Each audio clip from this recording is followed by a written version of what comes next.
Hello, thanks for joining us. This is Nationwide. I'm Ruth, Aguele.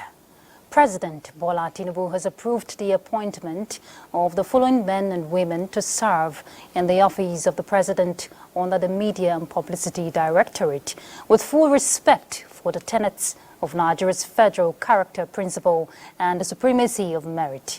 Mr. Fela Durotoye, Senior Special Assistant to the President, National Values and Social Justice.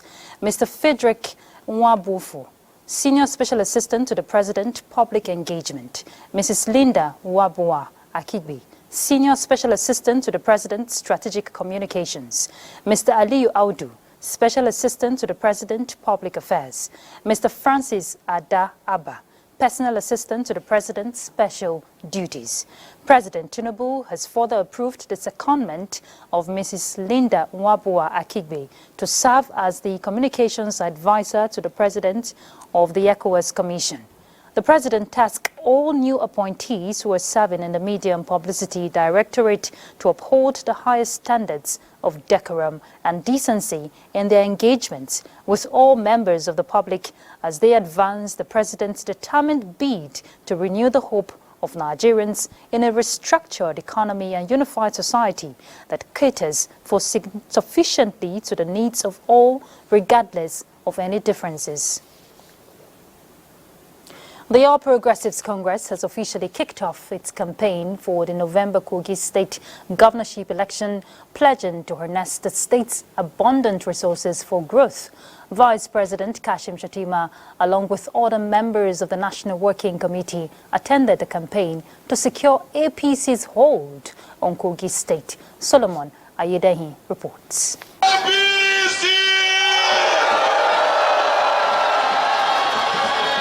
The party rallied critical stakeholders to officially kickstart their campaign for the upcoming November election, emphasizing their commitment to maintaining power in Kogi State.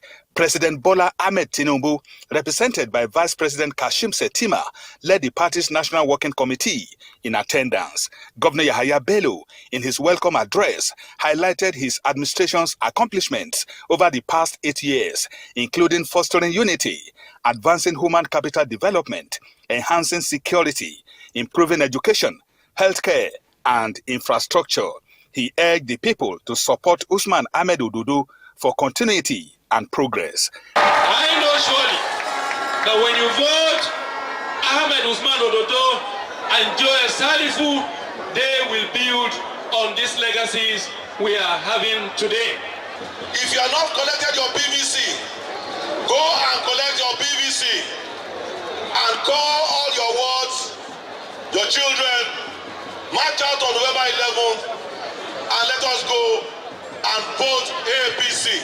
Vice President Kashim Shettima reiterated the importance of Kogi remaining an APC stronghold, promising the completion of vital projects like Ajaokuta Steel, Itakwe Iron Ore Mining Company, and major highways. He also mentioned the awarding of the Ganaja Road contract in Lokoja.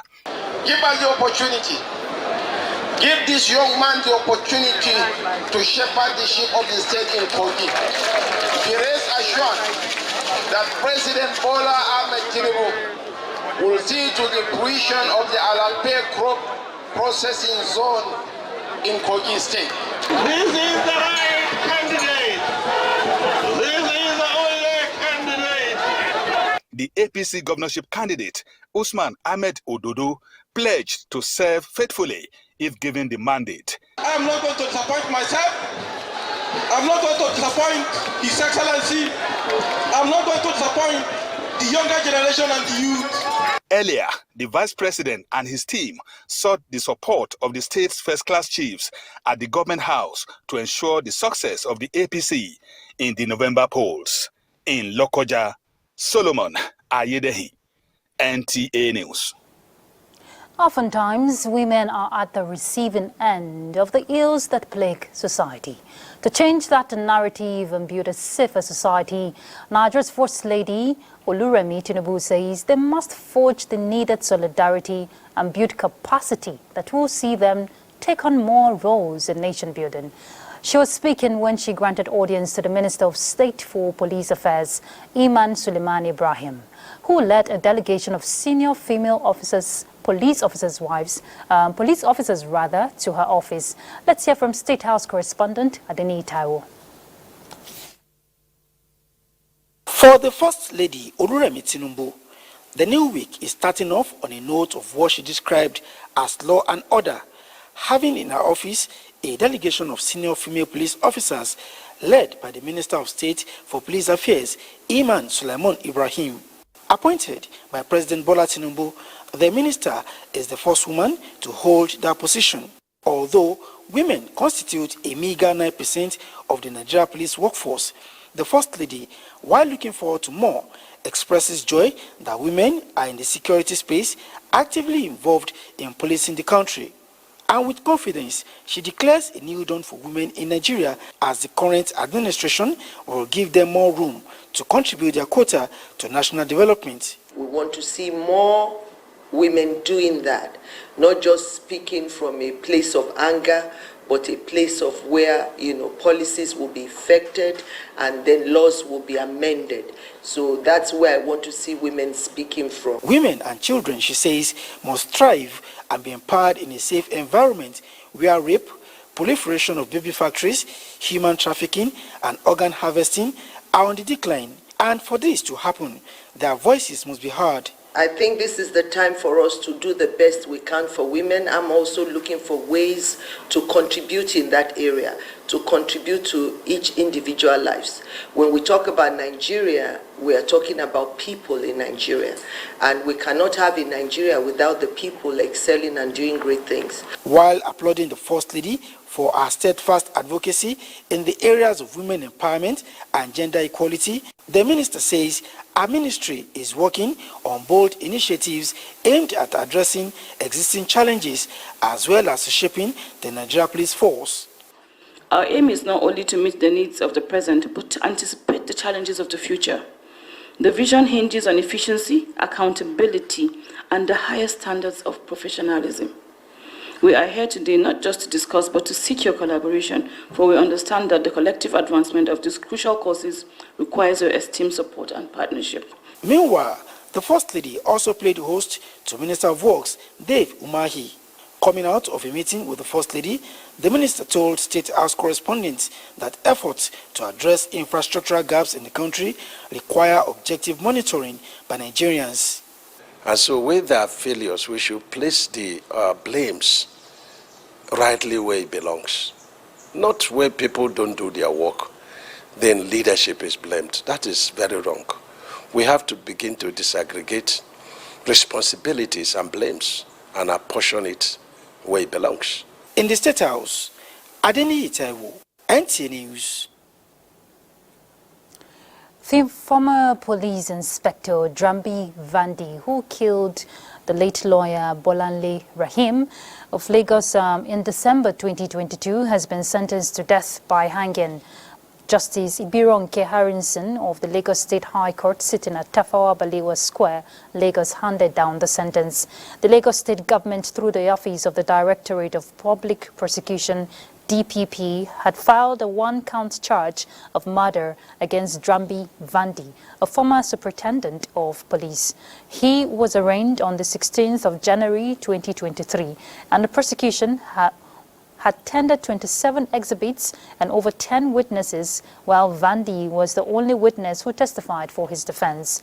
Justice Ibironke Harrison of the Lagos State High Court, who delivered the judgment, said the facts of the case are not incontrovertible, while the court was meticulous in handling murder cases as witnesses tendered exhibits including autopsy reports of the deceased, Bolanle Rahim, who was a lawyer. She said the defendant is guilty despite the fact that he equivocally denied that he did not shoot the deceased and is not responsible for her death. Justice Ibironke said that based on circumstantial evidence, eyewitnesses, forensic and logical evidence, deductions from the ballistician, when put together, constituted a means to establish that the defendant was guilty of the crime.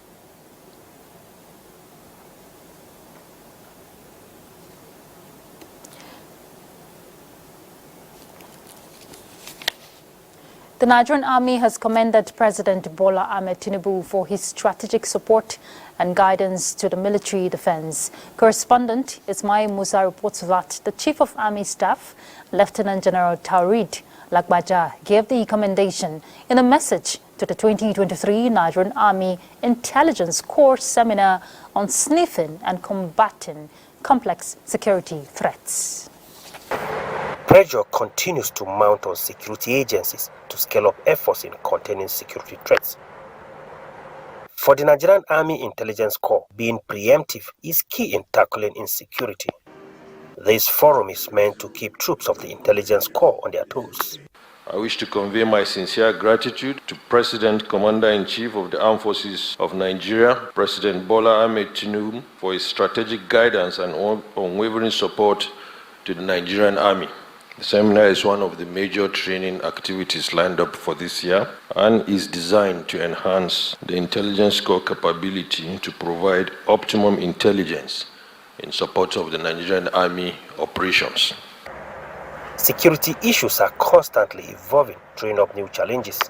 This seminar is designed to equip the personnel of Nigerian Army Intelligence Corps and indeed Nigerian Army officers and others with the needed skills and mindset to better address wicked problems. By wicked problems, we mean those problems that do not lend themselves to easy solutions. Oftentimes, the solutions you throw at these problems soon become problems in and of themselves. And this is especially important with the changing nature and character of threats to national security and military security in particular.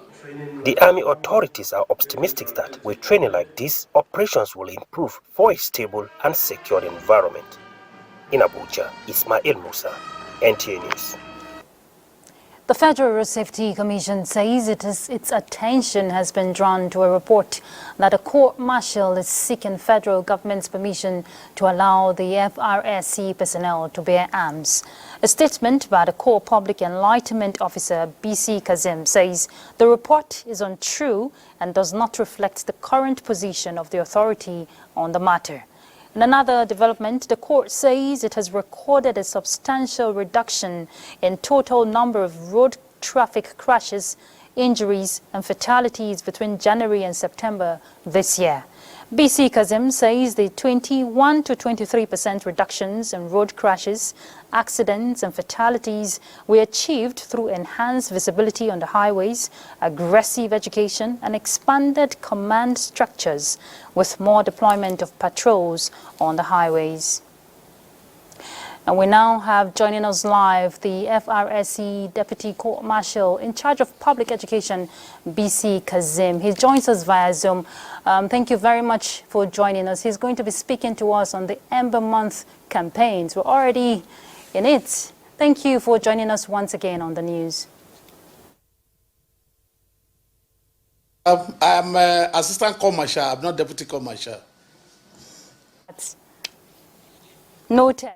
All right, according to the FRSC, this year has recorded a substantial decrease in the number of road crashes, which is highly commendable compared to the figures we've always seen in the past years. And in the past 9 months, the report says 23.1%. What could have changed that narrative? We have started a lot of sustained public education to enlighten the motoring public, making sure that we are now carrying our public education to markets, to churches, to mosques, to nightclubs, to even schools, everywhere. And apart from these, we are engaging in stakeholders cooperation, promotion of stakeholders cooperation, making sure that we talk to the unions, NURTW, NATO, NOPEM PTD, Road Transport Employees Association of Nigeria and Co. We're training them. And apart from this, our prompt rescue services is equally working, where we now have a very little time to get to crash scenes. This is making sure that we get there and making sure that people are rescued on time. Apart from this, we have injected a lot of patrol cars, vehicles, motorbikes, and ambulances in our patrol points. We have expanded our command structures to include more unit commands, more outpost commands, more area commands, and so on and so forth. In fact, we have equally improved our patrol operations to be more effective. We have established more mobile corps, and by and large, we are continuing to make sure that we let Nigerians know that it is only when they are alive that they can live. All right, it's good you're mentioning all the strides recorded that has contributed to the reduction of road crashes.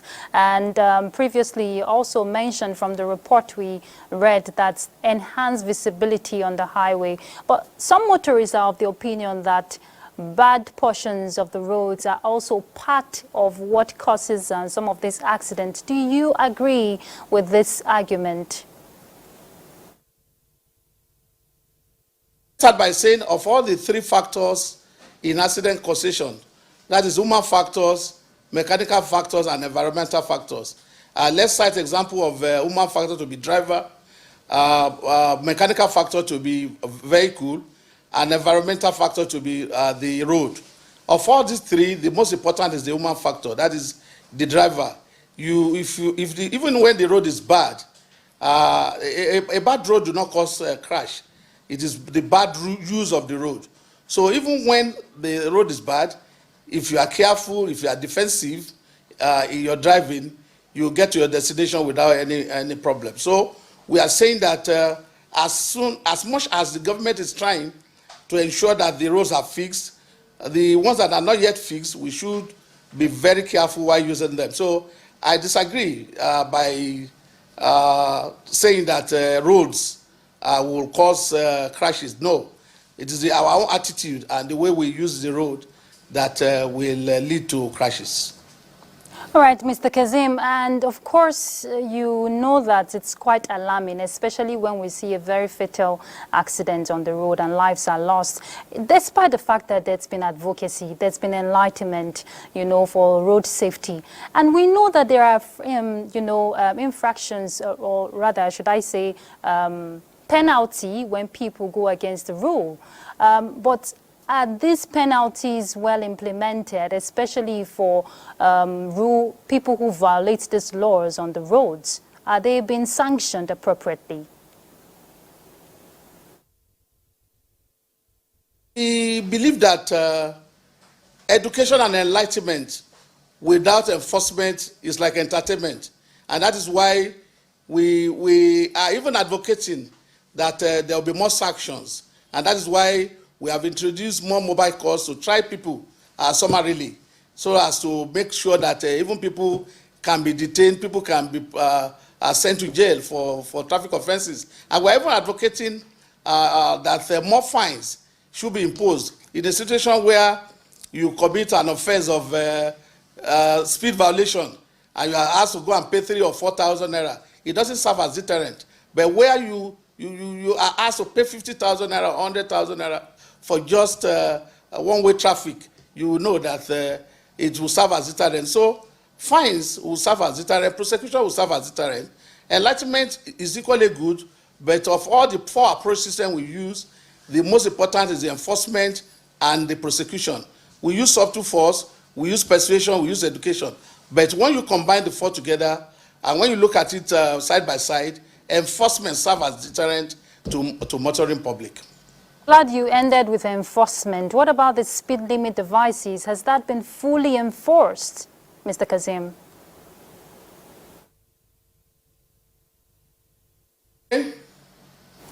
Mr. Kazim, can you hear me? I said in the aspect of speed limit devices, has that been fully enforced, Mr. Kazim? Can you hear me?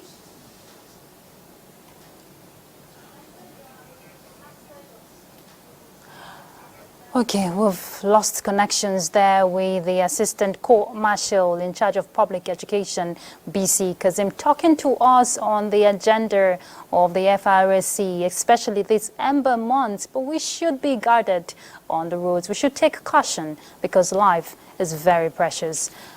All right, we'll turn to other issues, but still on roads, actually. The Federal Road Maintenance Agency, FEMA, has taken over the reconstruction project of some collapsed culverts that cut off the federal highway linking Bauchi, Jigawa, and Yobe states. Aguele Abdullahi reports that the project, when completed, will reverse the economic setback experienced as a result of the collapse. Let's see that. It's one of the federal highways that passes through Bauchi, Jigawa and Yobe states and by extension to other states of the northeast, which some affected states have responded to its breakup. The affected culverts by floods have now gotten the attention of the Federal Road Maintenance Agency, which has taken a quick action on their reconstruction. We had challenge with this road last year during the flood. About 5 locations got cut off and people cannot pass. We have to backfill it with lateral so that people can manage to pass. We are going to do 3-cell box culvert and 2-cell box culvert at these 2 locations. The remaining 3 locations, we are still waiting for approval so that the road will be motorable for the road users.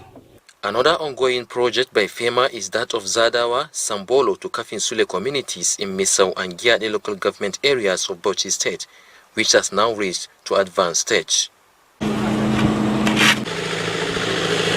On behalf of our entire communities that are going to benefit on this road, we are extending our gratitude thanks to the federal government of Nigeria. When completed, the project is expected to boost commercial and agricultural activities of the communities living along highways in all the affected states. In Bauchi, Aguele Abdullahi, NTA News. Right, we head to Lagos now to join Adeola. She'll pick up with some reports for us. Adeola.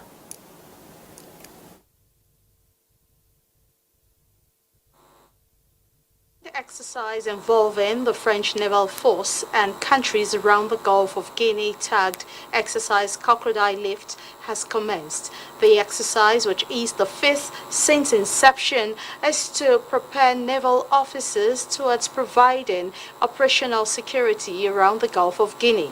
Larry Aguele attended the flag-off ceremony and now reports.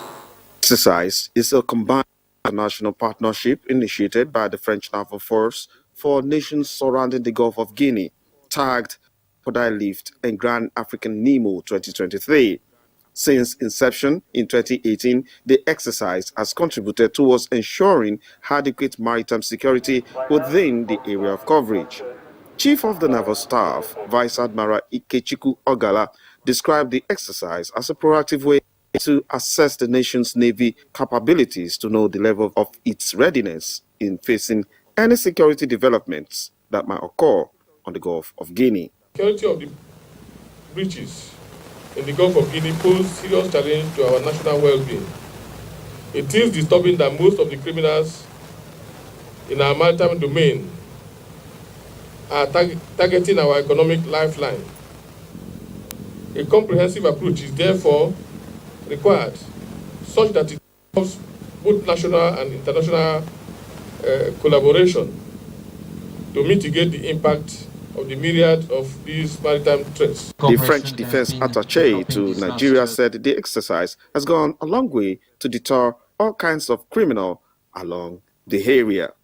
Nigerian Navy has been engaged for many years in these fights against piracy, illegal fishing, and various forms of criminality at sea, achieving in 2022 outstanding results with a number of incidents that has now significantly decreased.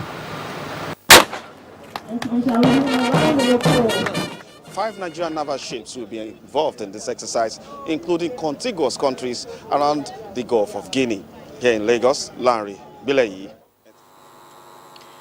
Talk and security, the Chief of Army Staff, Lieutenant General Taoreed Lagbaja, has reassured government at all levels of loyalty of his men and officers while tackling the various security challenges confronting the nation. Olumide Guntola reports that the Army General made this known in Lagos while on a fire station facility tour. Statistics by the Nigeria Federal Fire Service show that fire outbreaks contribute majorly to reported cases of disasters in the country.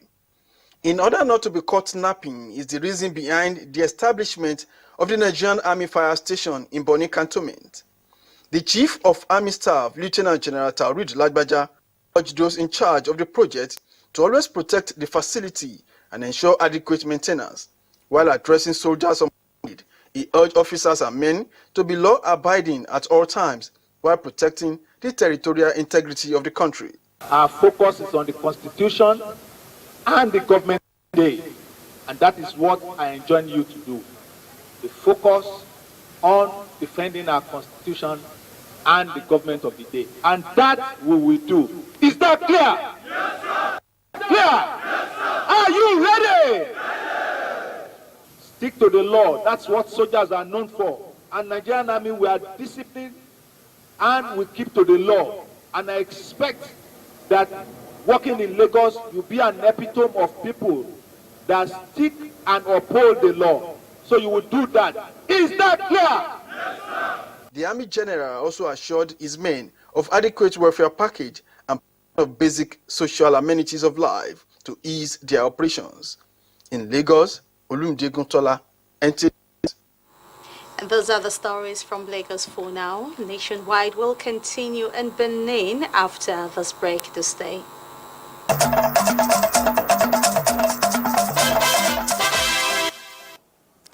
Welcome back. I'm afraid we can't connect to Benin right now. Let's pick up from here. Kano State government has procured more than 35,000 bags of rice and maize for distribution to vulnerable groups. Governor Abba Kabir Yusuf disclosed this during the flag-off of the second phase of palliatives to less privileged across the state. Abdullahi Mustafa reports. Widows, including those of deceased personnel of the armed forces, police and other paramilitary organizations, are among the identified beneficiaries of the intervention. Others are destitute, people with special needs and junior staff in the state civil service. While members of the compliance committee continue with the distribution across the 44 local government areas of the state, additional measures including affordable transport services and mass empowerment program Governor Abba Kabir Yusuf disclosed are underway.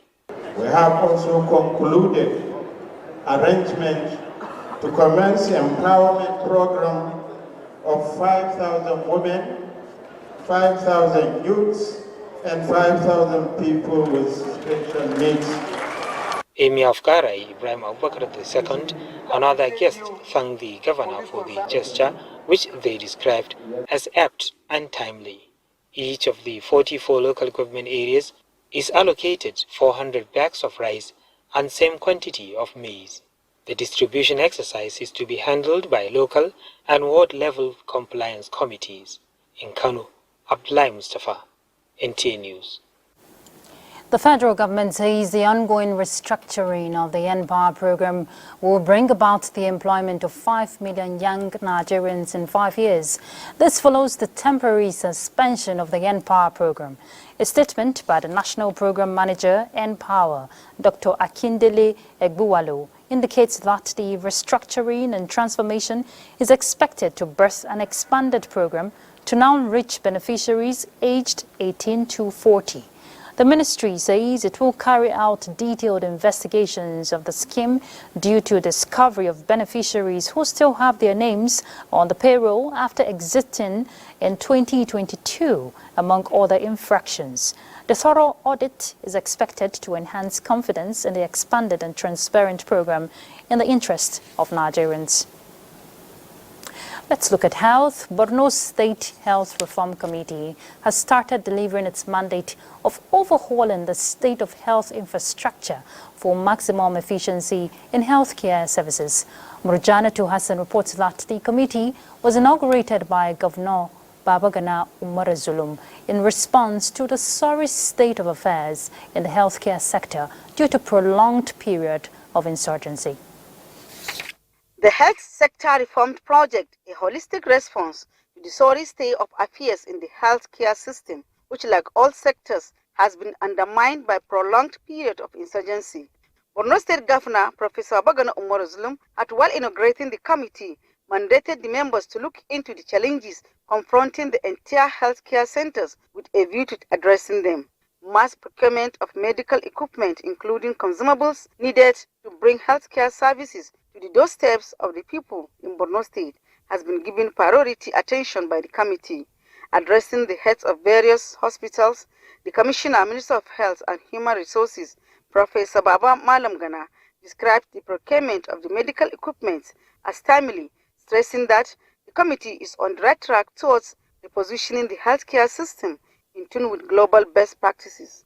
He therefore called on the health workers to sit up to the expectations of modern healthcare delivery services. It's imperative upon our people to buckle up and as well to make sure that we provide the necessary tools in the hospitals, we re-educate them, and therefore they have to change their attitude and character. Medical Director, State Specialist Hospital Maiduguri, Dr. Baba Shehu said, with the presentation of the equipment, the health institutions will strive to meet expectations of enhanced healthcare delivery. In Maiduguri, Murjanatu Hassan, NTA News. All right, we join our correspondent live in Maiduguri, Abubakar Musa. Abubakar, we have seen from that report the reform put in place by the state government as part of efforts for efficient health service delivery in the state. But tell us what other measures are there. Thank you for joining us, Ruth. Prolonged years of insurgency in Benue State has undermined almost every sector, and the health sector is one of the most critical of the sectors affected. Now, in order to address the sorry state of affairs in the state, the government inaugurated the Health Sector Reform Committee. Let me at this point welcome the chairperson, Benue State Health Sector Reform Committee, Dr. Meiro Mandara, who will now speak to us further on this and other issues. It's actually a pleasure to have you join us on Nationwide today. Thank you very much. All right. Okay, madam, what is the mandate of this committee? The Health Sector Reform Committee of Benue State was set up by His Excellency the Governor, Professor Babagana Umar Zulum, with the mandate of reviewing the whole health system and see how we can come up with ideas and strategies to make sure that every citizen in Benue State, every person living in Benue State, get the health services they deserve. Secondly, we're also supposed to look at all the reports, all the laws establishing the different agencies of health in Benue State and come up with a state-of-the-art legislations and strategies to improve the health of the state. It is part of the 25-year development plan and the 10-year strategic transformation initiative, in which in the healthy citizenry pillar, we and the government, and led by Professor Babagana Umar Zulum, is committed to ensuring that everybody living in the wards, in particular, have access to basic health care. And you will recall earlier in the year, there was a nationwide challenge that was supported by the Bill and Melinda Gates Foundation and the Dangote Foundation. Of all the states in Nigeria, Benue State came first. And we won the award, not only the best in the Northeast, but also the best in the country. We're still determined to continue to do that. Now, the health committee consists of a lot of experts, not only from Borno. We have my co-chair, who is the Honorable Commissioner for Health, who came from Britain to join the system.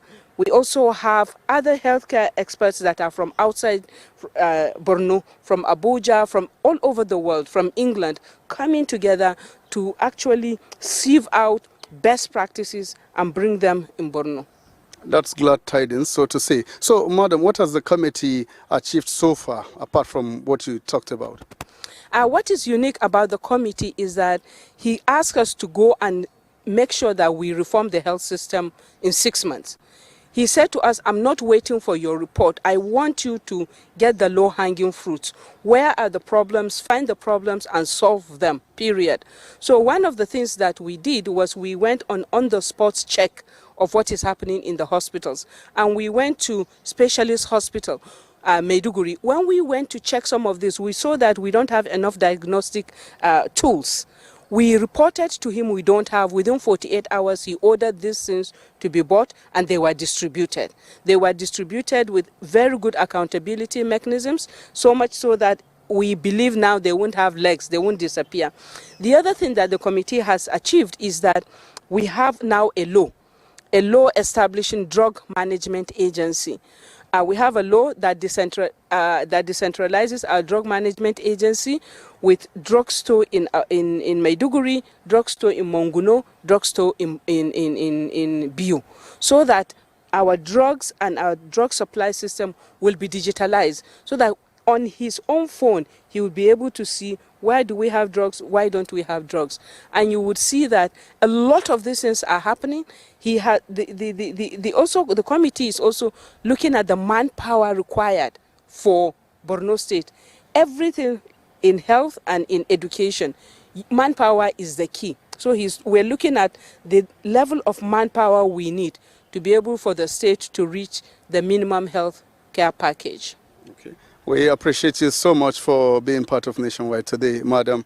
It's such a pleasure to share. Okay, we've actually been discussing with Dr. Mero Mandara. She's the chairperson, Borno State Health Sector Reform Committee.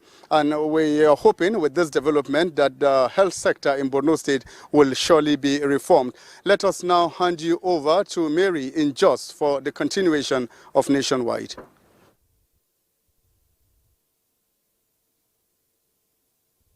And thank you for joining us in Jos.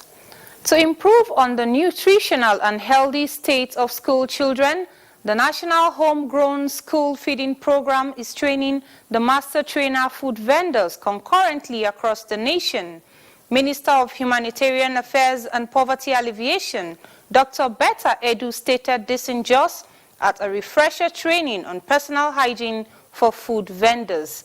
Ijamo Izemena has more. The National Homegrown School Feeding Program seeks to deliver a cost-effective feeding program with the aim of increasing school enrollment, empowering cooks and supporting local agriculture. In Plateau State, Train the Master Trainer session had in attendance master trainers from across the 17 local government areas of the state to observe and comply with menu standards, as well as maintain a safe and hygienic environment. You have to wake up on time.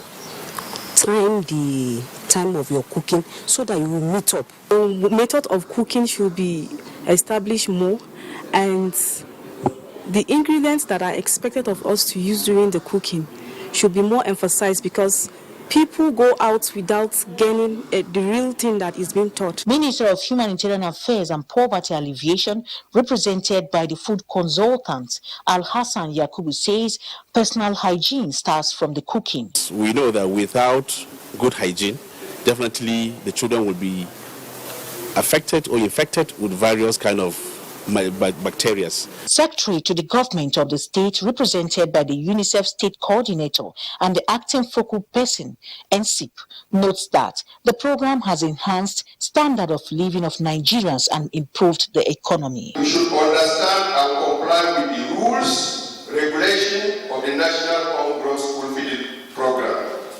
The National Homegrown School Feeding Program feeds about 254,311 pupils, engages 3,421 cooks in 2,325 schools in Plateau State. In Jos, Ijoma Ozemena, NTA News. In a bid to alleviate the sufferings of victims of attacks in Plateau State, wives of local government transition chairmen have provided food and household items to the internally displaced persons in some local government areas of the state.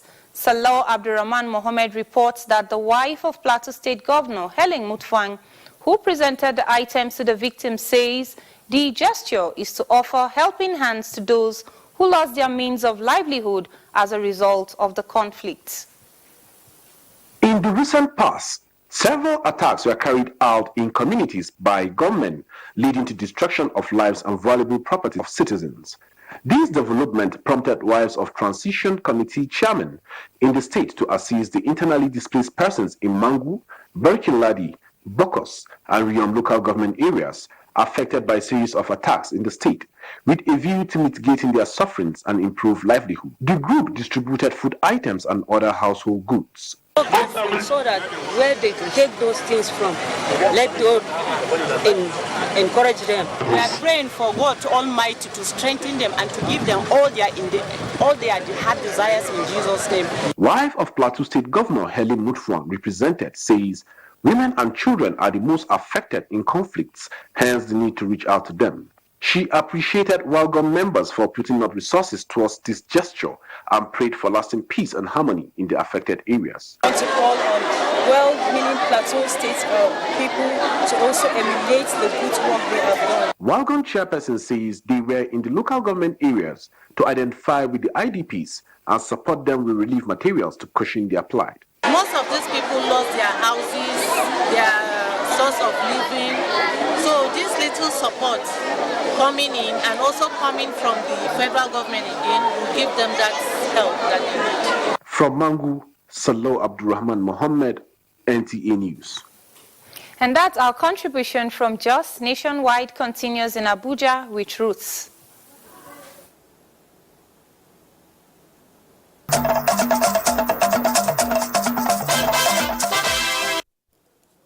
Welcome back. The Benue State government has mandated 4 ministries to ensure that every structure that lacks integrity test and those built on waterways be pulled down. This was part of resolutions reached at the State Executive Council meeting presided over by the Deputy Governor Sam Ode. Elias Itiaf reports. Briefing newsmen after the State Executive Council meeting, Commissioner for Works and Housing, Imoju Metiza, said that other enforcement ministries are that of cooperatives, rural and urban development, water resources, environment and climate change, that of lands, survey and soil minerals, as well as that of humanitarian affairs and disaster management.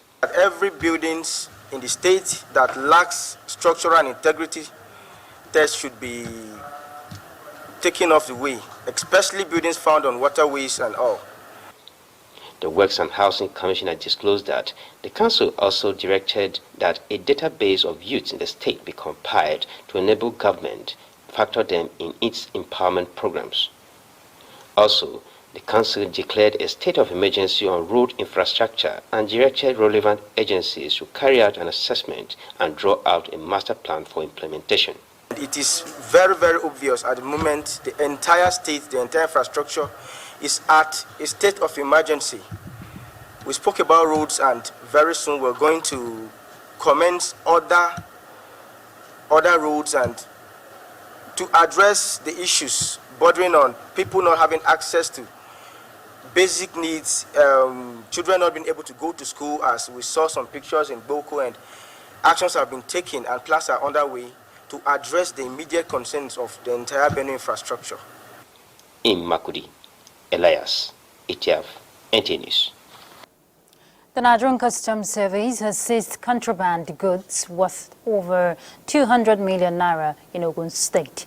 The acting Comptroller General of Customs, Bashir Adewale Adeniyi, made this known in Abeokuta, the Ogun State capital. Hakim Jamal reports. Smuggling undermines legitimate trade and prevents the local industries from thriving. Idiroko in Ogun State is one of the border towns in Nigeria where the smuggling business flourished due to its proximity to neighboring Benin Republic. Statistics reveal that the federal government of Nigeria loses over 10 trillion naira annually to smuggling activities across the country. To address this, the Nigerian Customs Service is working around the clock, and one of the results is this seizure of contraband goods valued at over 241 million naira between the 18th and 30th of September. Officers of Ogun 1 Command intercepted and seized 1,436 pneumatic tires, 53 sacks, and 569 parcels of cannabis sativa, 3,149 bags of foreign parboiled rice, alongside 32 used vehicles duty paid value of these seizures amounts to an impressive sum of 241,977,943 naira. The Customs Boss reaffirmed the commitment and determination of the service to strategically deploy personnel, material resources, and ultra-modern technological know-how to address the situation. He appreciates the federal government for giving Nigeria Customs the enabling environment to perform its mandate aimed at revenue generation for the country, in line with the renewed hope of the present administration. In Abeokuta, Akem Jimo, NTA News. Let's get sports update. That's next. And that concludes Nationwide. Thank you very much for your company. Do have a beautiful evening. I'm Ruth Aguele. Bye.